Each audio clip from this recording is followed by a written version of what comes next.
For today's episode, ngayong araw nga, gagawa tayo ng napakasarap na fried chicken. Kung gusto mong matuto, stay put ka lang dyan. Tara, samahan niyo ako, lutuin na natin. Let's go! Una pala natin gagawin, gagawa muna tayo ng brine solution. Bali sa 6 na tasang tubig, ay naglagay din ako ng 6 na kutsaritang asin. Kung tatanungin niyo kung bakit ibabrine pa natin yung chicken, para kailangan maging juicy yung ating fried chicken at manood din yung lasa sa manok. At di ko na pala pinakita yung pag-chop kanina, baka kasi mainip kayo. At kapag binabalak mo naman magnegosyo ng fried chicken, pwedeng-pwede itong recipe na to. At bale 1.5 na kilo pala yung manok na ginamit ko dito. Set aside muna natin para gagawa naman tayo ng pang-marinate. 1 kutsarang betchin, 1 kutsarang paprika powder, 1 kutsarang ginisa mix. At syempre naglagay din ako ng 1 kutsarang paminta dyan. At naglagay din pala ako ng curry powder dyan. Nakalimutan ko kasing binili kanina, kaya di ko na rin na-videohan. At halo-haloin lang natin para maghalo-halo yung mga nilagay natin mga pampalasa. Tapos balikan naman natin yung binabad na manok kanina. At kung tatanungin nyo kung babalnawan pa ba, pwedeng oo, pwedeng hindi na. Pero kung babalnawan mo yun, saglit lang. Tapos maglalagay naman tayo ng 3 kutsarang mixture na ginawa natin kanina. At pagkatapos naman megos-megos na natin insan. At halo-haloin lang natin hanggang kumapit yung nilagay nating mixture.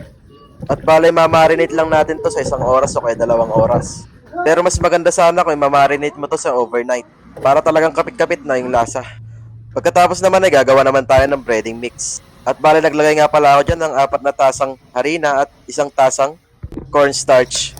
At yung natirang mixture kanina ay lalagay naman natin to sa ginawa nating harina at cornstarch. At saka naglagay din pala ako ng 1 kutsarang magic syrup dyan para mas lalong sumarap yung fried chicken na gagawin natin.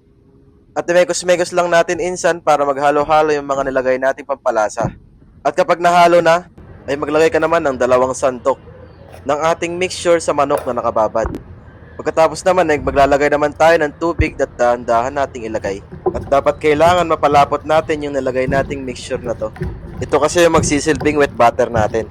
At megos-megos lang natin insan hanggang makuha natin yung consistency na gusto natin. Pag ganyan na, okay na yan. Pagkatapos naman ay mag-start na tayo maglagay sa ating ginawang breading mix yung mga manok natin. Pagkatapos naman nalagay lahat, ay halo-haloin mo lang. At kapag nahalo mo ng lahat, pwede mo na itong kamayin. At habang hinahalo pala natin to, ay kailangan pala natin itong piga-pigain. At para makuha rin natin yung flaky na texture ng fried chicken natin. Pagkatapos naman ay taktak natin yung mga excess na harina. At ayan, sakto mainit na yung mantika, start na tayo magprito. At saka kailangan dapat mainit na yung mantika natin bago natin ito isalang. Kapag 12 to 15 minutes na, okay na yan.